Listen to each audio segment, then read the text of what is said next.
All right, guys, welcome back. Thank you for joining again today. We're talking about penal substitution here, and I hope that these videos are able to be helpful to you in some way. And I would love to hear from you. Just put some kind of a comment or something, send me an email if it's helpful at all. I'd like to know that. We've been talking about refutations of penal substitution. And penal substitution, if you're not familiar with it, go back and watch some of the other videos that we have. Penal substitution is the idea that Jesus died to be our substitute, to take the penalty that we should have taken ourselves. And so we've been looking at some refutations, some reasons that people say, well, this, isn't true. And so we're trying to refute the refutations. So we talked about one refutation, which is this even biblical? Is this even in the Bible? And we find that it is. We looked in a whole video, even 2 videos about places that we find it in the Bible. And then we talk about whether it's a new doctrine, because some people think that it was come up with by the reformers. And obviously, if it's in the Bible, it doesn't matter what the reformers thought, but we saw that it at least parts of penal substitution show up all through church history.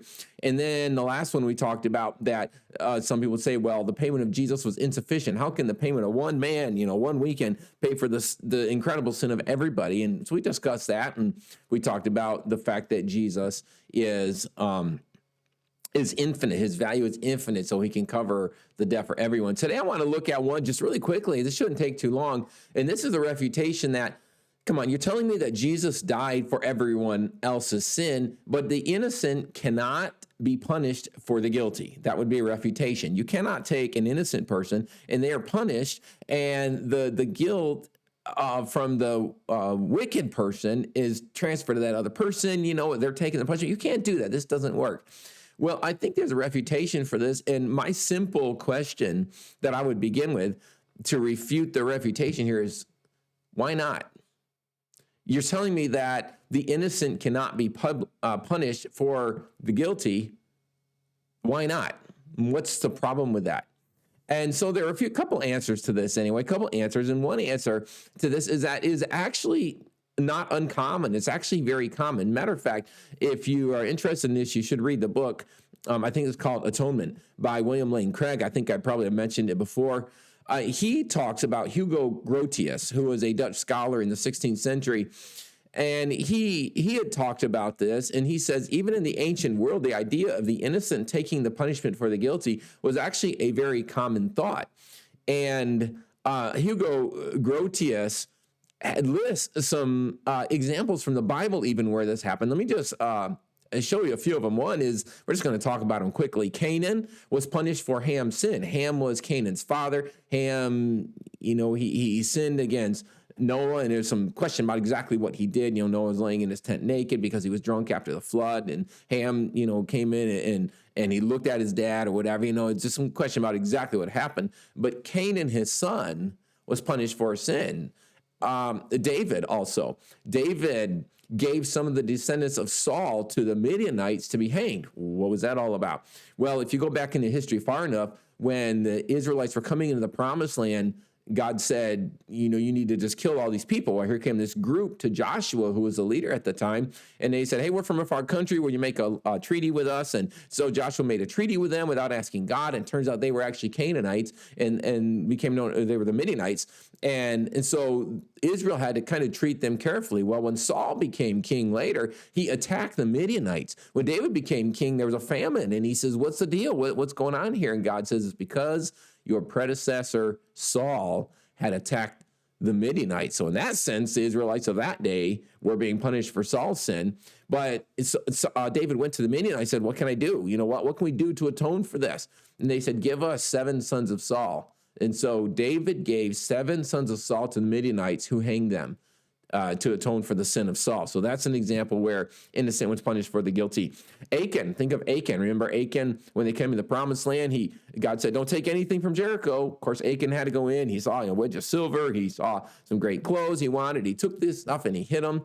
And then they lost the next battle. They went to Ai, a little town there, and they lost. And Josh was like, well, what's the deal here? And God says, Israel has sinned. And so other people were punished because of it. But then ultimately, when he was found out, it wasn't only Achan that died. His whole family died. They put everything there, and God destroyed them. And so the innocent were punished for the guilty there because we assumed that they didn't know what was going on. In 1 Kings 14, we can read how Jeroboam's descendants were destroyed because of his sin. So we see this all over. So Grotius makes a comment there that he says, look, we see this all through the ancient world, that people are punished for the sin of someone else. But he said there's another thing. If you look at all these situations where someone was punished for the sin of someone else, there's always a connection. Like Achan's family was killed because they had this connection to Achan. Jeroboam's children were, his descendants were destroyed because of him.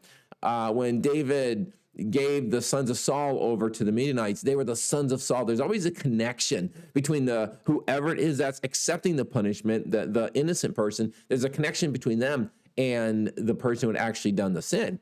And so Grotius discusses this. He says there's a connection between us and Christ in a couple of ways. It's not like some uninterested party, no connection, just steps in and takes the innocent. There's a connection there, and Jesus is connected us. And Grotius gives us two ways. One is that Jesus took on flesh as a man. Jesus became a man, so now he could make the payment that man deserved. He had not sinned, but he was able to take the payment.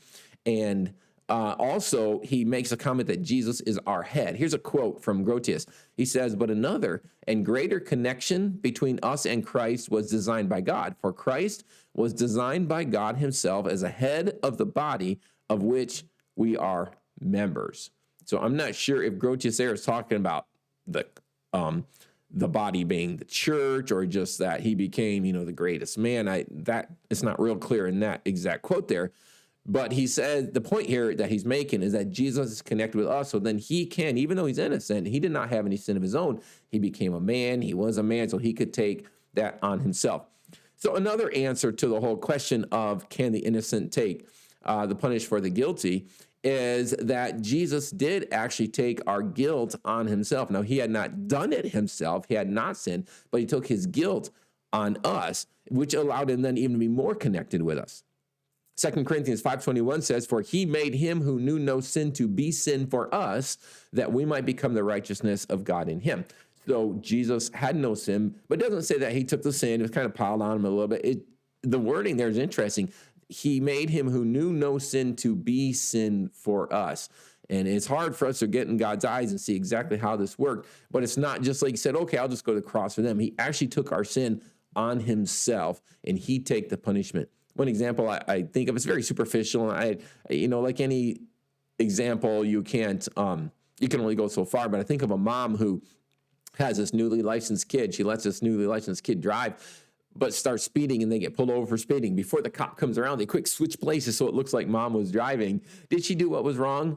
No. Well, okay, maybe she should have told him stop speeding, right? It's her kid. But she's not the one who sped, but she's the one who ends up getting the ticket when she hadn't done what was wrong. She took that on herself, and she had to make the payment. So not the greatest example maybe, but hopefully it will help a little bit as we talk about this. My phone just rang and I had to turn it off. That's what that was all about. So hopefully that will help you out a little bit. I think the innocent can be punished for the guilty. Hope that's a blessing.